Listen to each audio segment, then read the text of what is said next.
All right, let's check out this blast from the past. Get 457% more replies to your sales email with the 123 hack by Steli Efti. This is 8 years ago that I've seen this video the last time.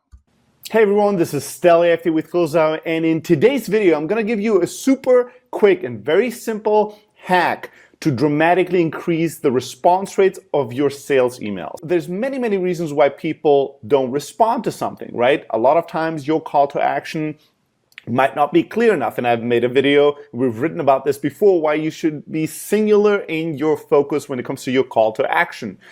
Oftentimes what you're asking them to do includes decision making, and with that includes friction. Sometimes decision making kills conversion, right? This is one of the biggest problems in the world 8 years ago, and it's every year becoming ever increasing hurdle to human decision making and action. There's an overflow of information, an overflow of options, an overflow of deliberation.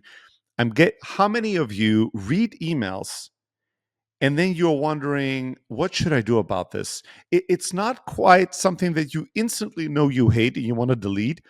It's not something that you instantly know you love and you know exactly how to respond to, but it's in that bucket of, maybe not. Maybe I should look at their website. Maybe I should forward this to somebody. To respond? Do I have time for this? Well, I'm not quite sure. Let me go back out of the email into my email inbox and open the next email. A salesperson in our team is trying to engage with a certain customer base and set up certain calls. And a lot of our customers would respond to these calls, to these call requests, and some wouldn't. And they would follow up and follow up and follow up and follow up. And what we would do is eventually, since they didn't hear back, is me sending an email and saying, hey, as the founder, I heard from our sales rep that he or she tried to attempt 3 or 4 times to get on a call to help you with X, Y, and Z, hasn't heard back. I'm sure there's one of 3 explanations for this. Number 1, you feel like you have everything under control. You really don't need this type of help. Number 2, you're just about to leave us anyways because you're really unhappy. And number 3, it's something else, right? Please just hit reply with a number. Don't have to explain yourself from one founder to another, from a sales leader to a sales leader, or from a manager to a manager, or from human to human. Just give me a number so I have clarity and context and the proper information to help my team, do better in the future. You'll be surprised what kind of response rates you get. So this part, like humanizing the whole thing, and empathizing with people, like telling them, hey, I understand you're super busy. I'm going to keep following up forever. I'm trying to champion this deal. I'm trying to make this happen. But if this just isn't right for you, please just, do me the favor, take the 1 minute, hit reply, just quickly let me know so I have the context, the information to be able to make good decisions internally. That would mean so much to me. Just be honest. This is not a lack of confidence. Although it's very kind, I think, and to some degree, some might interpret this as vulnerable. It's also pretty confident to be able to say, hey, I just need your help here. Just help me out here, right? Instead of being like, it will be in your best interest. Don't you also want to win? Hit reply now and help me help you win and increase your conversion rates by 50% by blah, blah, blah. Nobody believes this shit. Just go, hey, dude, I'm struggling here. I'm trying everything. I'm about to book a helicopter flight and get to your office building and wave a large white flag. Please level with me. Please talk to me. Just quickly, 1 sentence. If you're not interested in this anymore, just let me know. And that would mean a lot to me. That would help me so much. And people would typically go, we all go like, okay, let me respond. Let me help this guy out. This is it. This is a simple hack. A bunch of companies are using this, but it's not overused yet, right? It's the choose your number sales hack in order to increase response rates, make your sales email stand out a little bit, make it easier, more fun for the person to respond.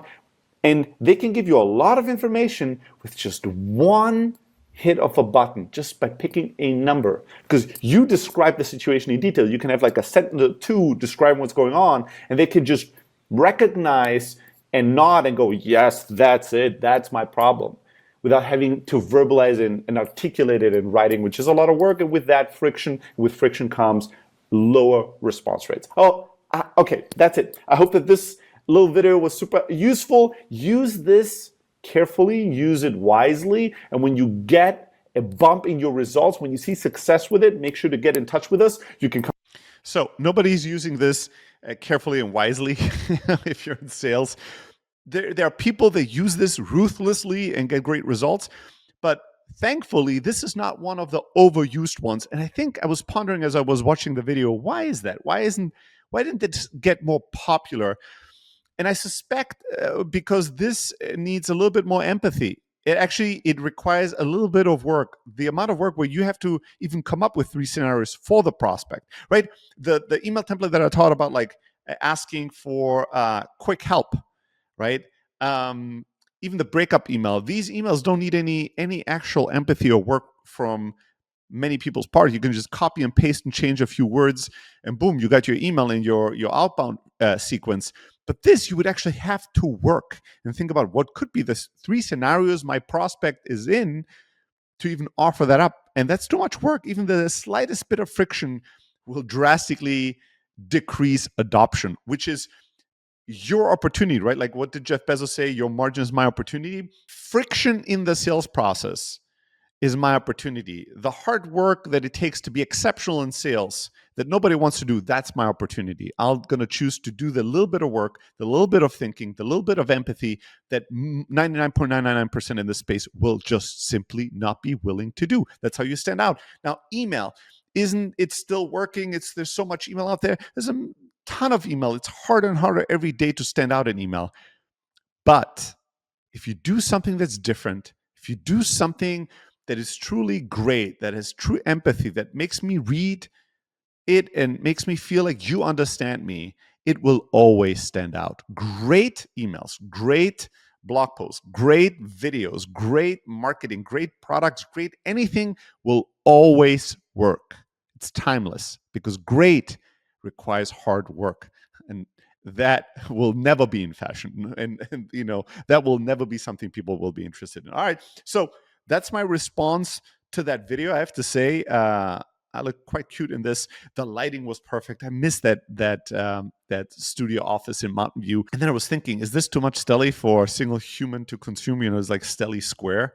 And maybe 8 years from now, I'll respond to this response video, and then you'll have like Steli, what is it called in English with the three, whatever that is. Now somebody has to send me an old video of mine that I'll most likely disagree with or hate. That will be a ton of fun. But this is still the idea, the psychology, the architecture of this email template, I think, is still valuable today. So hopefully you'll be able to use it to your advantage.